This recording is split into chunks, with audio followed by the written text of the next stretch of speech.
Então, continuando, né? O nazismo era semelhante ao fascismo, né? Acreditava-se no Estado autoritário, dirigido por um chefe predestinado para a nação, né? Hitler ele incorporou no nazismo um novo elemento, que era a ideia de raça, né? A raça germânica era superior às demais, predestinada a dominar o mundo, né? Ele tinha essa concepção de que os alemães eles eram superiores, que deveria existir apenas uma raça, né, no mundo, que seria a raça ariana, e que eles deveriam combater todos os outros seres humanos, digamos assim, que não fossem puros, e fazendo isso, né, fortalecendo o exército, seguindo os rituais que Hitler manifestava, que os alemães iriam conquistar o mundo, né? Ideia de lucro, claro. Então, outra ideia era do espaço vital, né? As nações que não se expandiam ficavam... outra ideia era do espaço vital, né? As nações que não se expandiam ficavam decadentes, né? Segundo ele.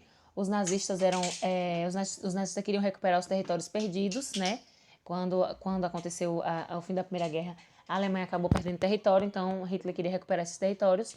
Em 1919, sim, os territórios perdidos em 1919, e ocupar as planícies russas. Então, a eliminação e o extermínio das raças inferiores, que já falei a vocês, né? Entre elas, russos, eslavos, judeus, ciganos, era perfeitamente justificado pelo nazismo. Então, ele, para destruir, né, para se livrar dessas pessoas, eles diziam que eram raças inferiores e que elas deveriam ser exterminadas, né? Em 1932, o Marechal Hindenburgo, né, foi eleito presidente. Hitler negociou e conseguiu ser indicado a chanceler. Então, ele já começa, né, a tentar estabelecer uma maneira de começar a chegar ao poder, né, que ele não era bobo nem nada. Ele era militar, só um detalhe, né. Em 1933, em fevereiro, um incêndio no parlamento, Hitler inicia uma perseguição, né, aos esquerdistas, culpando-os. Quando acontece esse incidente, esse incêndio, ele começa a culpar os esquerdistas já na tentativa, né, de conseguir derrotar o inimigo. Em março, né, houve a suspensão dos deputados da oposição. O parlamento dá plenos poderes a Hitler. Aos poucos ele acaba com todos os partidos políticos. Ele acaba, não existe um outro partido político a não ser o Partido Nazista. E em 1934 morre Hindenburgo, né, que foi aquele que foi eleito presidente, e Hitler assume os poderes ilimitados, recebendo o título de Führer, ou líder, né? As tropas juram obediência e fidelidade a ele. Aí começa o processo de articulação de Hitler, de querer dominar mais territórios, de querer exterminar todas as raças que eram inferiores e as pessoas que eram contra ele, claro. A ditadura de Hitler, o que ele fazia? Né? Ele usava a propaganda a seu favor. Então, ele utilizava, né, os meios de comunicação para poder fazer sua propaganda, né? Controlava todos os meios de comunicação, um grande detalhe isso.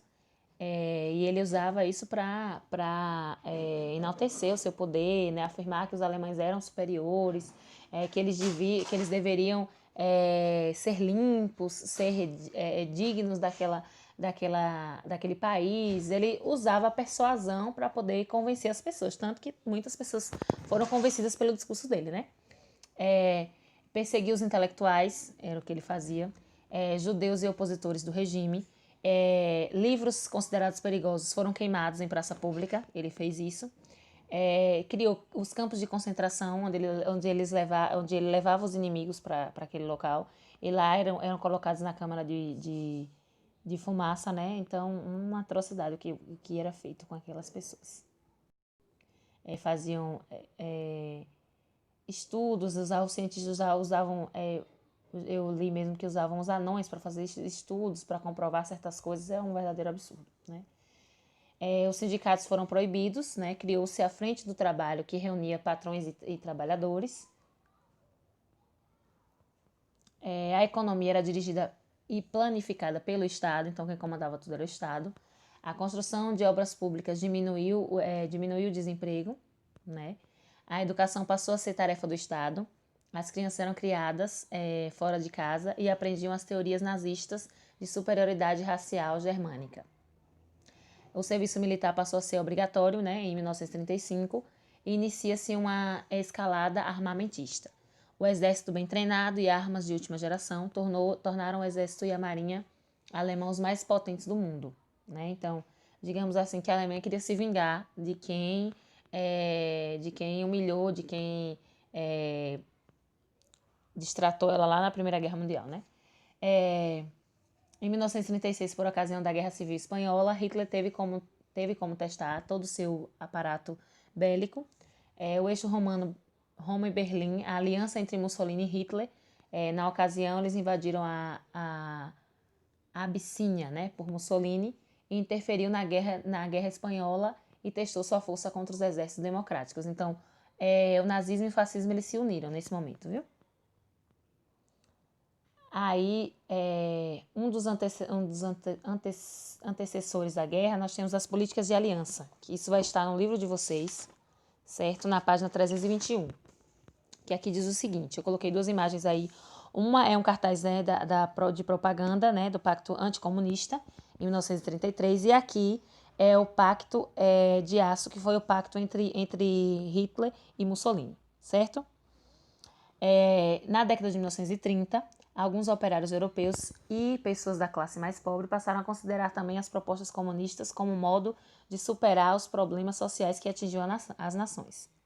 Para combater o avanço dessas ideias comunistas em seus países, em 1937 firmou entre governantes da Alemanha, Itália e Japão o Pacto Anticomunista, né? Com a assinatura desse pacto, de combater e perseguir aos comunistas, ocorreu a reforma do eixo da aliança, então ficou Roma, Berlim e Tóquio. Assim, estava formado um importante tratado que poucos anos depois iria desempenhar um papel decisivo durante a Segunda Guerra Mundial. A princípio, o Pacto Anticomunista foi bem visto, né, pelos países capitalistas como Inglaterra, Estados Unidos, França, que também lutavam contra a propagação das ideias comunistas.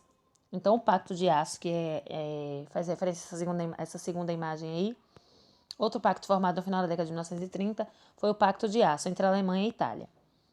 As duas nações se propuseram a fornecer ajuda mútua, né, em caso de conflitos internacionais. Para isso, asseguravam políticas de suporte e de colaboração militar em caso de guerra ou ameaças externas. Então, eles se uniram, né, para combater possíveis inimigos. Então, quando se inicia o conflito de fato, né? Quando ocorre o conflito da Primeira Guerra Mundial. Aí tem uma imagem, e nessa imagem eu mostro, o livro de vocês mostra a fotografia de uma mulher chorando, né, e fazendo a saudação nazista, que era obrigatória, né? Todos tinham que fazer, fazendo referência ao nazismo. Aí, o expansionismo alemão tornou-se mais forte a partir da década de 1930. Hitler se estruturou todo para conseguir se tornar poderoso, se tornar forte, né? E conseguir cada vez mais território, certo? Ao redor da Alemanha, ele conseguiu uma série de territórios para ele. Além da Áustria, Hitler alegava que tinha direito sobre o território conhecido como Sudetos, pertencente à Tchecoslováquia. Em 1938, durante a Conferência de Berlim, a Alemanha assinou um acordo com os ingleses e franceses permitindo a ocupação dos Sudetos. Porém, no ano seguinte, né, Hitler resolveu ocupar por completo a região da Tchecoslováquia, desrespeitando os termos do acordo. Claro que ele não ia respeitar, né? Naquele momento, entre alguns setores da população europeia, iniciou-se um movimento de crítica ao avanço nazista.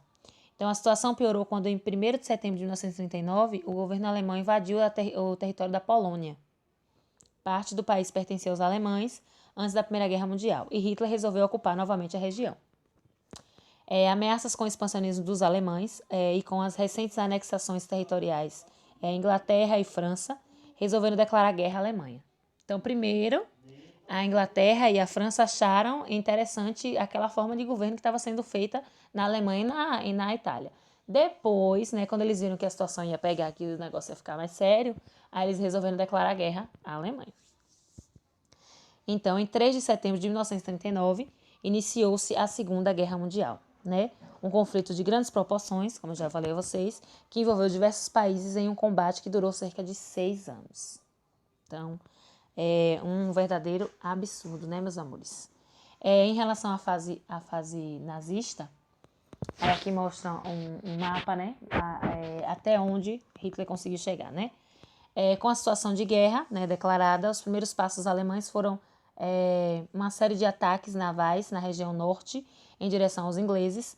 Entre os meses finais de 1939 e abril de 1940, as forças alemãs buscaram desestabilizar o comércio na região da Inglaterra para enfraquecer a economia dessa potência mundial. Nesse primeiro período de guerra, as forças alemãs invadiram diversos países do norte europeu, como Dinamarca, Noruega, Holanda, Bélgica e Luxemburgo. Em seguida, o foco alemão voltou-se para a França, né? Aqui está mostrando França nazista.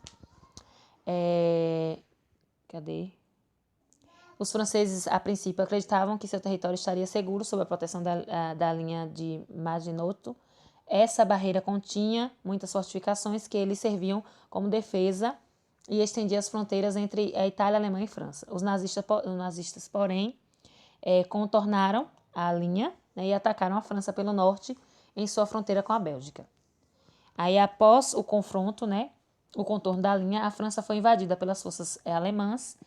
O norte e o centro do país foram definitivamente ocupados pelos nazistas, né, em 1940, enquanto o sul se concentrava um governo francês colaboracionista com os alemães. Tendo-se estabelecido em grande parte nos territórios europeus, Hitler resolveu se voltar contra a Inglaterra. Então, ele já tinha conquistado aqueles territórios todos, então faltava algo a mais para ele, né? Para isso, ele empreendeu diversos ataques aéreos para enfraquecer suas defesas. Em agosto de 1940 e junho de 1941, ocorreu uma série de bombardeios alemães às Ilhas Britânicas e os ingleses, porém, resistiram aos ataques, certo? Aí nós vamos parar por aqui. Vou mandar a atividade lá no WhatsApp e na próxima semana a gente continua, ok?